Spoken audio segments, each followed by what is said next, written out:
శ్రోతలకు నమస్కారం. ఈ మా ఆనంద జీవితం అను కార్యక్రమంనకు స్వాగతం. ఈరోజు మనకు వాక్యం అందించువారు సహోదరుడు జోసెఫ్ నందిగాల. ఆనంద జీవితము ఫీబా శ్రోతలకు ప్రభువైన యేసుక్రీస్తు నామమున హృదయపూర్వక శుభములు తెలియచేస్తూ ఉన్నాము. మీరందరూ కూడా ప్రభు యొక్క మహాకృపను బట్టి క్షేమముగాను సంతోషంగాను ఉన్నారు అని మిమ్మలను బట్టి దేవుని స్తుతిస్తూ ఉన్నాము. మీ కొరకు ప్రార్థన చేస్తూ ఉన్నాము. ఈ దినమున లోకమంతా కూడా యేసుక్రీస్తు ప్రభువారి యొక్క శిలువ మరణాన్ని జ్ఞాపం చేసుకుని అది లోక కళ్యాణం కొరకు లోక పాపమును మోసుకొని పోయేటువంటి దేవుని గొర్రెపిల్లగా ఒక్కసారి అందరి పాపము యొక్క విమోచన కొరకు ఆయన శిలువలో మరణించాడు. కాబట్టి ఈ దినాన్ని మంచి శుక్రవారము. ఎవరికి మంచి? మానవాళికి మంచి జరిగినటువంటి రోజు. అది ఎవరు చేశారు? దేవుడు చేశాడు. కాబట్టి ఈ శుభ శుక్రవారము, మంచి శుక్రవారము, ఈ గుడ్ ఫ్రైడేన యేసుక్రీస్తు ప్రభువారు దేవుడే మానవునిగా ఈ లోకానికి వచ్చి ఆయన జీవించి మరణించినటువంటి సందర్భాన్ని జ్ఞాపకం చేసుకుంటూ అందరూ కూడా ఆయా సందర్భాల్లో యేసుక్రీస్తు ప్రభువారి యొక్క శిలువను జ్ఞాపకం చేసుకుంటూ ఉండగా, ప్రత్యేకంగా యేసుక్రీస్తు ప్రభువారి శిలువ మీద పలికినటువంటి ఒక 7 మాటలను మనము ఆలోచన చేయడానికి, అర్థం చేసుకోవడానికి ప్రయత్నం చేద్దాం. యేసుక్రీస్తు ప్రభువారి యొక్క శిలువ, ఆయన సుమారు 6 గంటలు శిలువలో ఉన్నాడు. ఆ ముందు రోజే భారమైనటువంటి రాత్రి ఆయన గడిపాడు. ఆయన చేతుల్లో శీలలు, ఆయన కాళ్ళలో మేకులు, ఆయన తలపై ముళ్ళ కిరీటము, ఒక చోట నుంచి ఇంకొక చోటకి తీర్పు తీర్చడానికి ఆయన తిప్పటము, ఇవన్నీ కూడా ఒకవైపు జరిగినవి. ఇప్పుడు ఆయన శిలువ మీద ఉన్నాడు. ఒక 2 నేరస్తులను, ఒక రకంగా దేశద్రోహం లాంటి నేరస్తులను ఆయనకు కుడివైపున ఒకరిని, ఎడమవైపున ఒకరిని కూడా వారు శిలువ వేశారు. ఇప్పుడు యేసుక్రీస్తు ప్రభువారు ఒకరు మధ్యలో ఉన్నాడు. 2 దొంగలు చిరువైపున ఉన్నారు. 4 సైనికులు ఆయన దగ్గర ఉన్నారు. ఎందుకంటే ఆయన అంగీని నలుగురు పంచుకున్నారు కాబట్టి 4 సైనికులు ఉన్నారు. 5 గాయాలు, పంచ గాయాలు అని చెప్పి అంటాం. కాబట్టి 5 గాయాలు ఆయనకైనవి. అలానే 6 గంటలు ఆయన శిలువ పైనటువంటి ఉన్నాడు.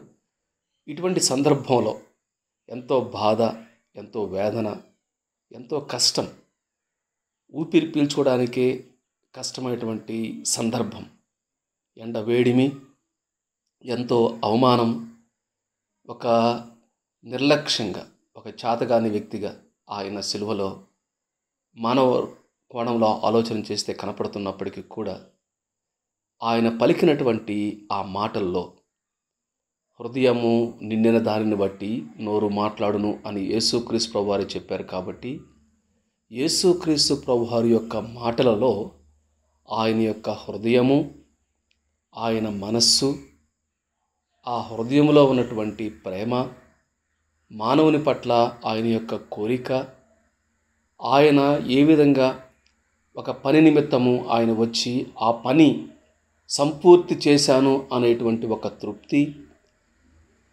మానవ కోణంలోనూ దైవ కోణంలోనూ ఆయన పలికినటువంటి మాటలు ఎంత తీవ్రమైనటువంటి వేదనను, బాధను ఆయన అనుభవిస్తూ ఉన్నాడో అది మనకు తెలియచేస్తూ ఉంటుంది. కాబట్టి యేసుక్రీస్తు ప్రభువారు పలికినటువంటి ఆ మాటలలో ఆయన యొక్క హృదయాన్ని, ఆయన మనస్సును మనము అర్థం చేసుకోవడానికి ప్రయత్నం చేద్దాము.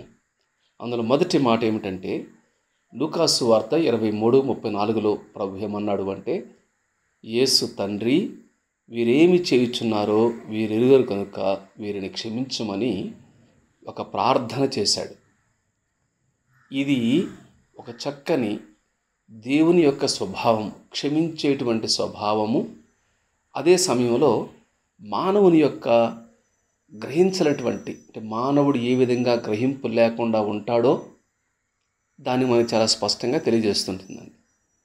ఇక్కడ యేసు తనను ఎవరైతే ప్రారంభము నుండి అనేక రీతులుగా ఇబ్బంది పెట్టినటువంటి వారు అనేక మంది ఉన్నారు.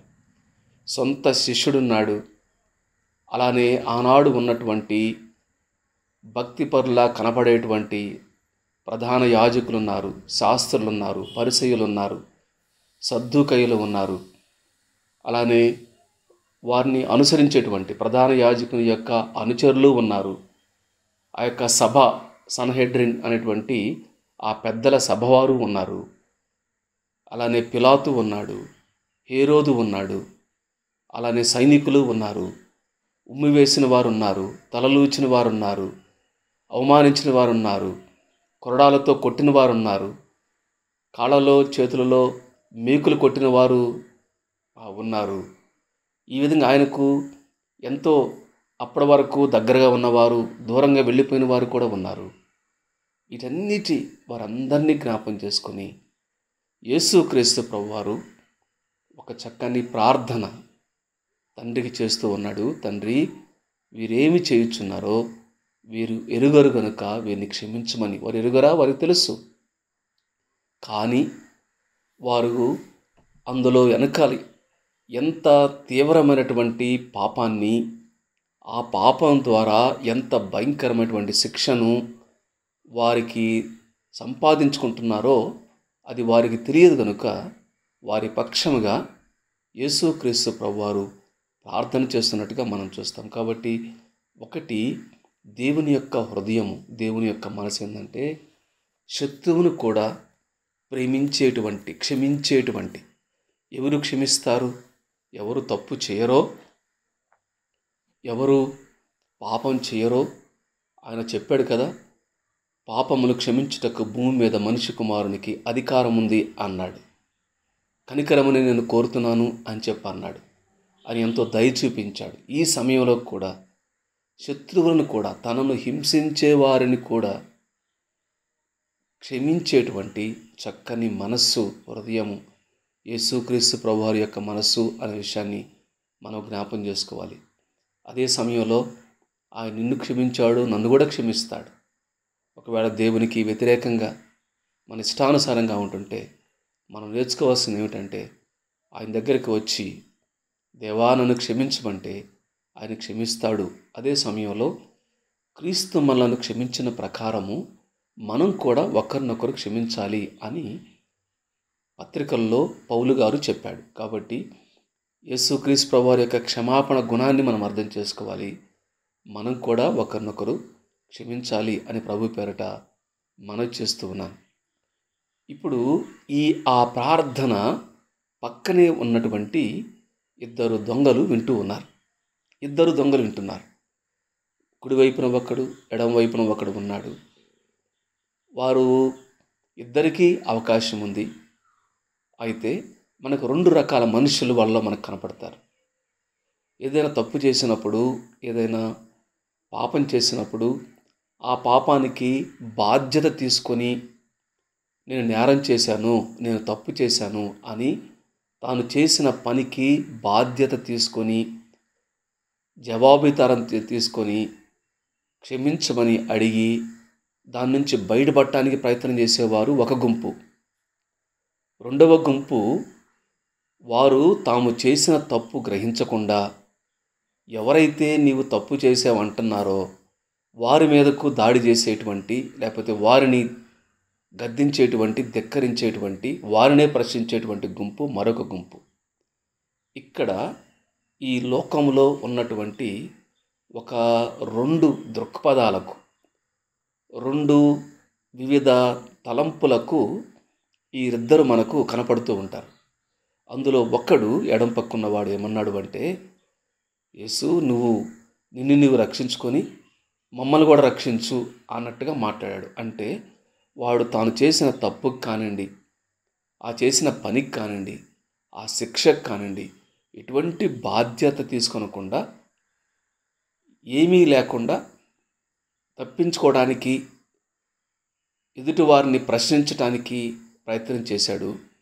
అందువల్ల నష్టపోయినట్టుగా మనం చూస్తాం. ఇంకొక వ్యక్తి ఉన్నాడు, తాను చేసిన తప్పుకి బాధ్యత తీసుకున్నాడు. యేసుక్రీస్తు ప్రభువారు వీరేమి చేయుచున్నారో వీరు ఎరుగరు కనుక వీరిని క్షమించమని అన్నప్పుడు ఆ ప్రేమ, ఆయన దాని వెనక ఉన్నటువంటి క్షమాపణ, బహుశా తన హృదయంలో నన్ను కూడా క్షమిస్తాడేమో, నేను పాపం చేశాను, నేను తప్పు చేశాను, ఈ శిక్షకు నేను బాధ్యుడిని, నేను తగిన శిక్ష అనుభవిస్తున్నాను, కానీ ఈయన ఏ పాపం చేయలేదు, కానీ క్షమించమంటున్నాడు, కాబట్టి నన్ను కూడా ఆయన క్షమిస్తాడు అని లోపల ఒక చక్కని విశ్వాసంతో, ఆలోచనతో ఒక మాట అన్నాడు. ఏమన్నాడు అంటే, యేసు నీ రాజ్యంలోనికి వచ్చినప్పుడు నన్ను జ్ఞాపకం చేసుకో అన్నాడు. యేసుక్రీస్తు ప్రభువారు కూడా ఆయన పలికినటువంటి రెండవ మాట ఈ దొంగతో, నేడు నీవు నాతో కూడా పరదైసులో ఉందువు అన్నాడండి. నిజంగా తాను చేసిన తప్పును తెలుసుకొని పశ్చాత్తాపపడి యేసుక్రీస్తు ప్రభువారి దగ్గరికి వచ్చేటువంటి ఏ వ్యక్తిని కూడా ఆయన అనవసరమైనటువంటి ప్రశ్నించి, వేధించి, వారిని గుచ్చి, వారిని దూరంగా పెట్టేవాడు కాదండి. యేసుక్రీస్తు ప్రభువారి యొక్క స్వభావం ఏంటంటే, ఆయన ఎవరిని త్రోసివేయడు. ఎంత ఘోర పాపినప్పటికి కూడా ఆయన హక్కును చేర్చుకుంటాడు. ఒకే ఒకటి ఏంటంటే, వారు పశ్చాత్తాపడి, నేను తప్పు చేశాను, నేను పాపం చేశాను, నా పాపానికి శిక్ష ఉంది, యేసుక్రీస్తు ప్రభువారు నిజమైన దేవుడు, నా పాపమునకు ఆయన శిక్ష అనుభవించాడు అని యేసుక్రీస్తు విశ్వాసం ఉంచితే, ఆయన దగ్గరకు వస్తే ఆయన చేర్చుకుంటాడు, ఆయన క్షమిస్తాడు అనేటువంటి మాట మనకి ఇక్కడ రెండవ మాటలో తెలియబడుతుంది. లూకాసు సువార్త 23:43లో ఉన్న రెండవ మాట, నేడు నీవు నాతో కూడా పరదైసులో ఉందువు అనే మాట. కాబట్టి ఈ మాటలో యేసుక్రీస్తు ప్రభువారి యొక్క చేర్చుకునేటువంటి, అంగీకరించేటువంటి, వాని యొక్క గతాన్ని బట్టి కాదు, వాని యొక్క ఎంత ఘోర పరిస్థితినప్పటికి కూడా ఆ ఆఖరి నిమిషంలో కూడా ఆయన నన్ను జ్ఞాపకం చేసుకో అన్నప్పుడు జ్ఞాపకం చేసుకున్నటువంటి ఆయన ప్రేమ మనకు అర్థమవుతుందండి. ఇది రెండవది. కాబట్టి ఒకటి క్షమాపణ గుణం, రెండు చేర్చుకునేటువంటి గుణం, మూడవది ఏముంటుందంటే, యేసుక్రీస్తు ప్రభువారికి 12 మంది శిష్యులు ఉన్నారు. ఆ 12 మందిలో ఒకడు ఆయనను అప్పజెప్పి పోయి ఊరేసుకున్నాడు. ఇక 11 మంది మాత్రమే ఉన్నారు. ఆయన తల్లి కూడా ఉంది. యేసుక్రీస్తు ప్రభువారి యొక్క శిలువ దగ్గర ఆ తల్లి అక్కడ ఉంది. కుమారుని ఆ బాధను, వేదన చూస్తున్నటువంటి తల్లి ఉంది. తాను ఎంతగానో ప్రేమించినటువంటి శిష్యుడు కూడా అక్కడ ఉన్నాడు. ఇప్పుడు ఆ తల్లి ఎంతో వేదన పడుతున్నప్పుడు, కుమారుని కోల్పోతున్నటువంటి తల్లి కనపడుతూ ఉంటుంది. అటువంటి తల్లిని 9 మాసాలు తనను మోసి, బాల్యంలో అనేక విషయాలు తనకు నేర్పించి ఉన్నటువంటి, అంత మాత్రమే కాదు, తన యందు విశ్వాసం ఉంచి తనతో పాటు ఉన్నటువంటి తల్లిని గురించి యేసుక్రీస్తు ప్రభువు చెప్పినటువంటి మూడవ మాట ఏంటంటే, యోహాను సువార్త 19:26లో, అమ్మా ఇదిగో నీ కుమారుడు, తన శిష్యుని వైపు చూచేమన్నాడు అంటే, ఇదిగో నీ తల్లి అన్నాడు. కాబట్టి ఇక్కడ యేసుక్రీస్తు ప్రభువారు ఒక నిజమైనటువంటి మానవ కుమారునిగా ఆయన బాధ్యత కలిగినటువంటి వ్యక్తి.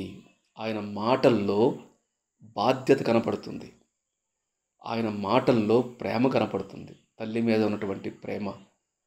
బహుశా యోసేపు చనిపోయి ఉండొచ్చు, మరియ భర్త యోసేపు చనిపోయి ఉండొచ్చు. కాబట్టి మిగిలిన వారు ఇంకా ప్రభు నమ్ముకున్నారో లేదో అప్పటికి స్పష్టంగా లేదు. కాబట్టి తన తల్లి యొక్క బాధ్యతను యేసు ప్రేమించిన శిష్యునికి అప్పచెప్పినట్టుగా మనం చూస్తాము అండి. కాబట్టి మూడవ మాటలో మనం చాలా యేసుక్రీస్తు ప్రభువారి యొక్క మనస్సు, ఆయన హృదయం ఏంటిదంటే, బాధ్యత నుండి తప్పించుకోవటం కాదు, కానీ బాధ్యతను తీసుకోవటము అనేది మనకు చాలా స్పష్టంగా అర్థమవుతుంది. అంత మాత్రమే కాదు, ఒక పాట మనం నేర్చుకోవాలి. ఎవరికి దేవుడు బాధ్యతలు అప్పచెప్తాడు అంటే, ఎవరైతే కష్టాల్లో, నష్టాల్లో, ఇరుకుల్లో, ఇబ్బందుల్లో ప్రభుతో పాటు నిలిచి ఉంటారో వారికి దేవుడు బాధ్యతలు అప్పచెప్తాడు అని మనం నేర్చుకోవాలి. కాబట్టి మూడవ మాట నుండి బాధ్యత గల కుమారుడుగా యేసు క్రీస్తు ప్రభువారు మనకు కనపడతాడు. క్షమించేటువంటి దేవుడుగా, చేర్చుకునేటువంటి దేవుడుగా, అలానే బాధ్యత కలిగినటువంటి కుమారుడుగా మనకి యేసు క్రీస్తు ప్రభువారు కనపడతారు. 4వ మాటలో ఆయన దైవమానవుడు, త్రిత్వములో 2వ వ్యక్తి. అయితే తండ్రి యొక్క సంకల్పం ప్రకారము, తండ్రి యొక్క చిత్తానుసారంగా ఆయన ముందుగా నిర్ణయించిన దాన్ని బట్టి ఈ లోకానికి మానవునిగా రావటము, ఆయన సిలువలో మరణించడం జరుగుతూ ఉంది. అయితే ఈ సమయంలో ఆయన ఏ విధంగా ఆ ఎడబాటు, ఎంత తీవ్రత, నా దేవా నా దేవా నన్ను ఎందుకు చెయ్యి విడిచితివి అనేటువంటి కేక మనకు దేన్ని తెలియజేస్తుందంటే ఆ ఆ ఆ బాధ యొక్క తీవ్రతను, లోక కళ్యాణం కొరకు సిలువలో మరణించడానికి ఆ తండ్రితో ఉన్నటువంటి సంబంధాన్ని, ఆ ఎడబాటును ఎంత తీవ్రమైందో, తాను మీద పెట్టినటువంటి ఆ భారం, పాప భారం ఎంత తీవ్రమైందో మనకు అర్థమవుతుందండి. కాబట్టి ఆయన నా దేవా నా దేవా నన్ను ఎందుకు చెయ్యి విడిచావు అనేటువంటి మాటలో ఒక ఆర్తనాదం అని చెప్పంటాం, ఒక బిగ్గర స్వరము అని చెప్పంటాం. అందులో ఆయన యొక్క వేదన, ఆయన బాధ శారీరకమైంది, మానసికమైంది, ఆత్మీయమైనది. శారీరకమైన బాధ ఉంది, మానసికంగా ఎంతో అవమానము, నింద, హేళన, ఉమ్మివేతలు ఇవన్నీ కూడా ఉన్నాయి. చేతగాని వారిగా మాట్లాడుతున్నారు. ఆత్మీయంగా ఆలోచన చేసినప్పుడు ఆ తండ్రితో ఉన్నటువంటి ఎడబాటు ఆయనకి మరి ఎక్కువ బాధను కలిగజేసింది. కాబట్టి ఆయన కేక వేసినట్టుగా మనం చూస్తాం. ఈ నా దేవా నా దేవా నన్ను ఎందుకు చేయి విడిచినట్లో యేసు క్రీస్తు ప్రభు వారి యొక్క శిలువ మరణం యొక్క తీవ్రత, అందువల్ల ఇది మధ్య వచనం, మధ్య పదం, 7 పదాల్లో 4వది కాబట్టి అది చాలా కీలకమైనది. అంటే తండ్రి మన చెయ్యి పట్టుకోవడానికి యేసు క్రీస్తు ప్రభు వారి యొక్క చెయ్యి ఏ విధంగా విడిచిపెట్టాడు, మనలను దేవునితో సమాధానపరచడానికి తండ్రి చెయ్యి విడిచిపెట్టినా కూడా దాన్ని ఏ విధంగా యేసు క్రీస్తు ప్రభు వారు ఇష్టపడ్డాడు. ఇందులో మనకు చాలా శ్రేష్టమైన విషయాలు అర్థమవుతాయండి. వాస్తవంగా ఇది కీర్తనాకారుడు 22వ కీర్తనలో తీసుకుని ఇక్కడ చెప్పాడు. కాబట్టి ప్రాముఖ్యంగా దైవమానటువంటి యేసు క్రీస్తు ప్రభు వారు పడినటువంటి వేదన, బాధ ఈ మాట మనకు తెలియచేస్తూ ఉంది అనే విషయాన్ని మనం జ్ఞాపం చేసుకోవాలి. అదే సమయంలో 5వ మాటకి ఏమన్నాడు అంటే, యోహాను సువార్త 19:28లో నేను దప్పిగొనుచున్నాను అన్నాడు. నేను దప్పిగొనుచున్నాను అన్నాడు. అది యేసు క్రీస్తు ప్రభు వారి యొక్క మానవత్వాన్ని తెలియజేస్తుంది. అదే సమయంలో ఆయన దప్పికొనటం అంటే ఏంటిది? ఆయన దప్పికొనటం, ఈ లోకంలో ఆయన అనేక మందికి దాహాన్ని తీర్చాడు. ఈ నీళ్లు త్రాగువాడు మరలా దప్పికొనును కానీ నేనిచ్చు నీళ్ళు తాగువాడు మరలా ఇంకెప్పుడు దప్పికొనడు. అవి వాన్లో ఊరెడి నీటి బొగ్గగా ఉంటవి అన్నాడు.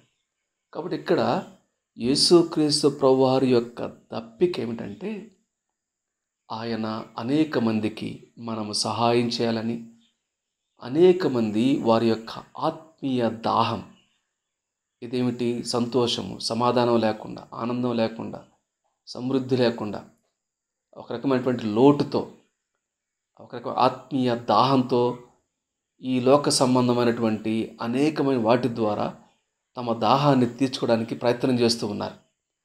కానీ వారికి నిజమైనటువంటి సంతృప్తి, సమాధానం, సంతోషం లేదు.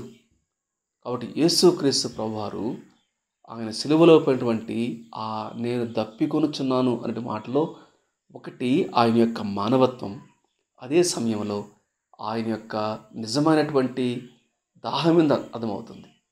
నిజమైన దాహం ఏమిటంటే, అనేక మంది ఆయన వైపుకు రావాలి, అనేక మంది ఆయన యందు విశ్వాసం ఉంచుట ద్వారా తమ దాహాన్ని తీర్చుకోవాలి అనేటువంటి భావన మాకు అర్థమవుతుంది. దాహం ఉన్న వారులారా నా యొద్దకు రండి, నేను మీకు నీళ్ళిస్తాను అని చెప్పి అన్నాడు. కాబట్టి ఆయన నేను దప్పికొనుచున్నాను అనేటువంటి మాట అన్నాడు. 5వ మాట ఏమిటంటే చాలా చక్కని మాట.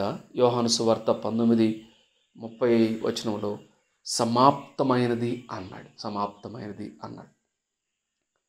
చాలా విషయాలు ఇందులో ఉంటవి.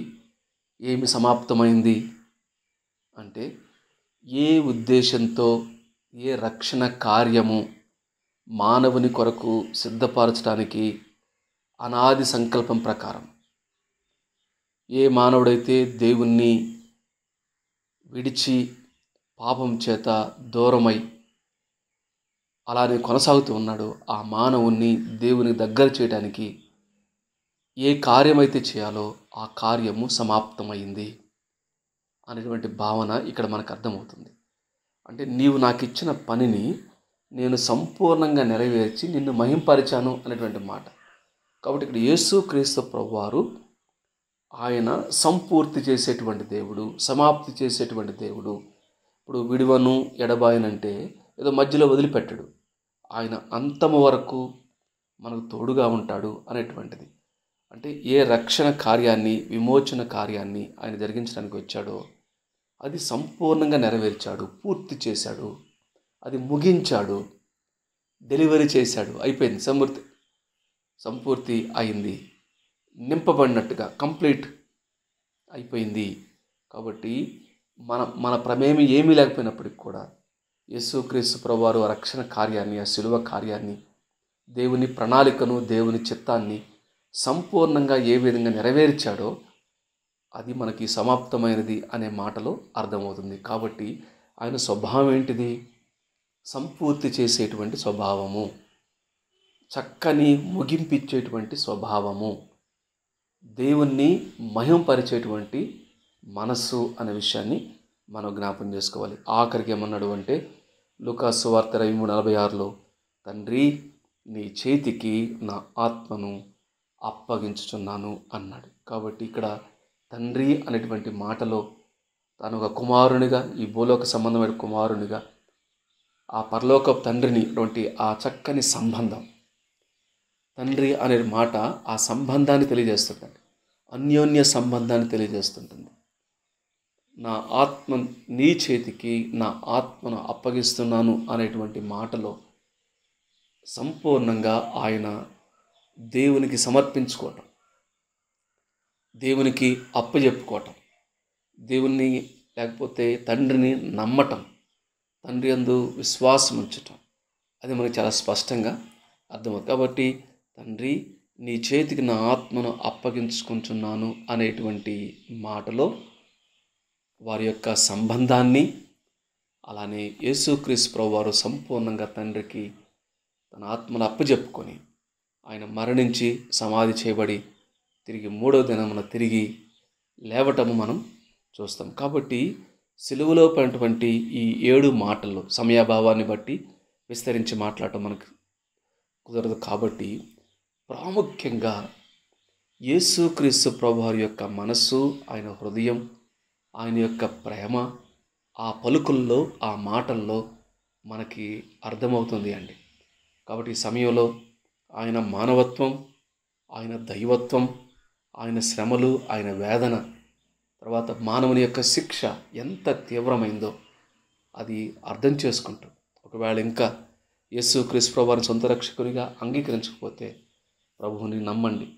ప్రభువుని నమ్ముకున్న వారు ఆయన సిలువలో ఏ విధంగా తన ప్రేమను, తన క్షమాపణను, తన యొక్క పని ముగించేటువంటి తత్వాన్ని, తన బాధ్యతను, ఆ వేదన భరించేటువంటి తత్వాన్ని, తండ్రితో అన్యోన్య సంబంధాన్ని, సమస్తాన్ని ఆయనకు అప్పగించుకోవడాన్ని ఏ విధంగా మన కనులారా చూపించాడో దాన్ని మాదిరికరంగా తీసుకొని యేసుక్రీస్తు ప్రభువును స్తుతించడానికి, ఆయన్ని వెంబడించడానికి పరిశుద్ధాత్మ దేవుడు మనకు సహాయం చేయనుగాక.